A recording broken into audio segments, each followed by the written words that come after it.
and get some calls.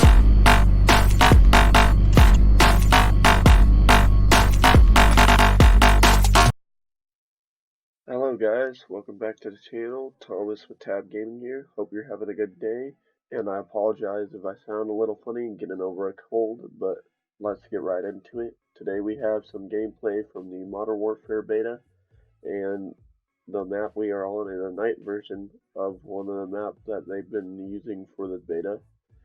And I will have to say that there is a big difference for the night version of the map compared to the day version. Because the regular version I have played a lot on the beta, and on the night version you really have to think a little differently because you can't fully aim down sight unless you take off your goggles. But if you take off your goggles, you can't see completely. So it's a give or take situation. But I do feel that it spiced up the gameplay a lot more compared to just having what Black Ops 4 did, which was a reskin of the map and didn't affect the lighting at all really, except dimmed it ever so slightly. But here you actually have to use the goggles or you're kind of screwed. Now, what we will talk about today, and obviously the beta, but I'm going to put it as good, bad, and ugly. Now, let's get started from good and go to ugly. Now with the good, we'll, believe it or not, start off with the mini-map not being there.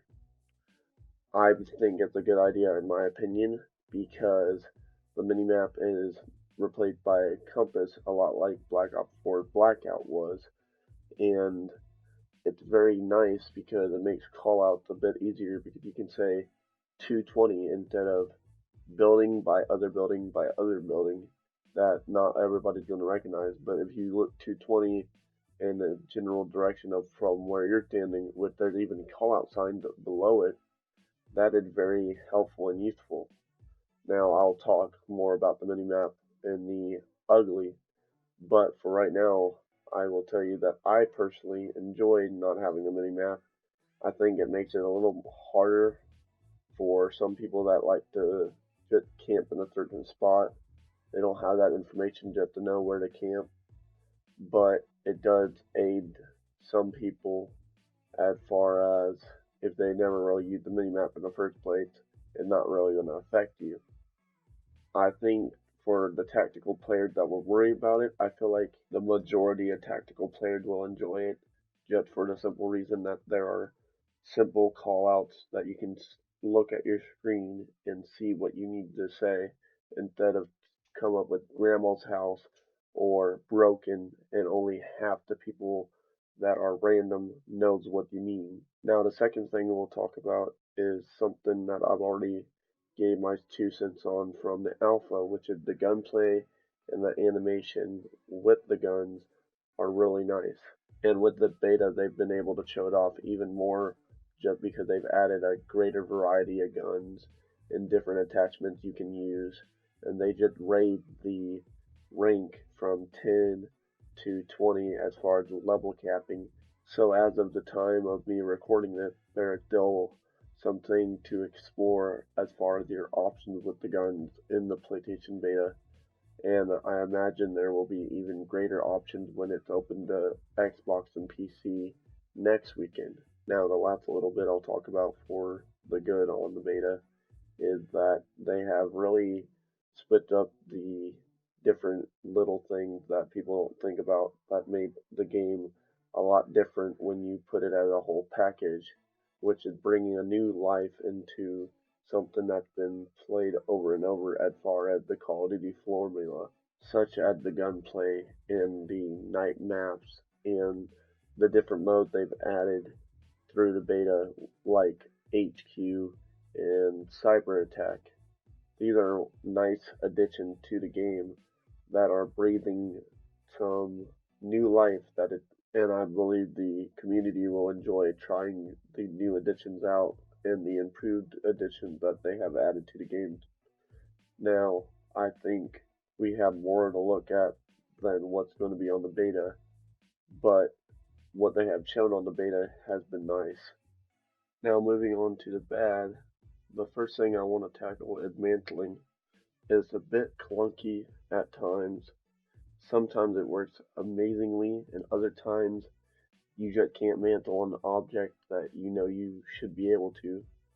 I've even had times where I try to jump over an object that my teammate jumped over, and it would not allow me. So that may be just a beta thing, and it most likely will be resolved by the time we get the full game.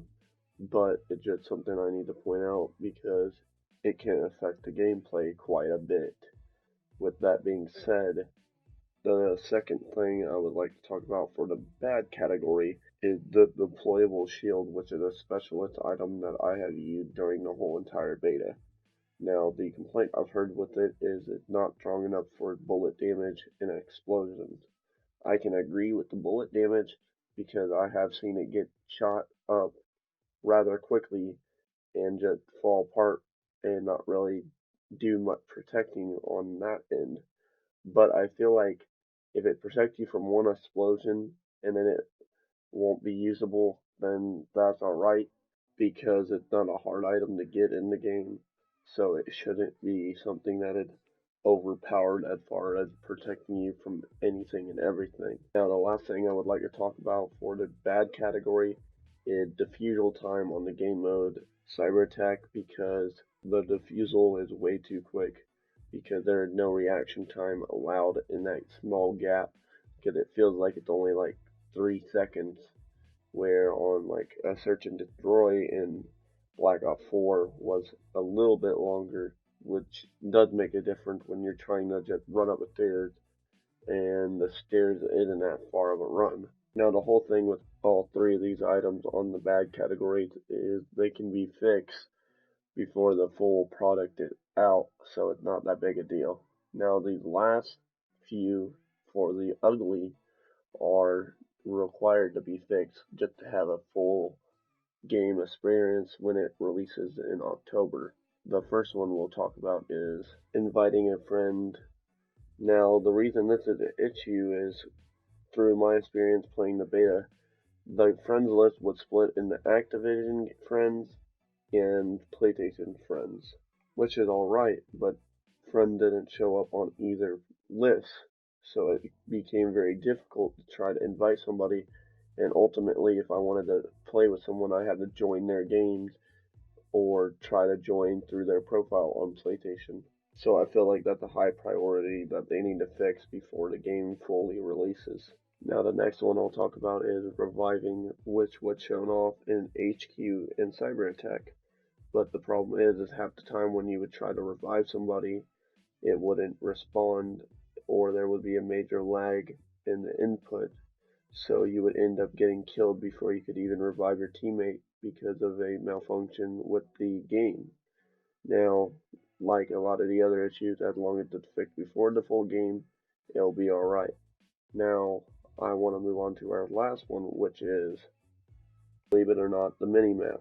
And the reason why I'm saying the mini-map is, even though I enjoy it, and I feel like a lot of competitive players will enjoy it, due to the versatility of having call out in the numbers, I think a lot of casual players will find it unfamiliar and confusing.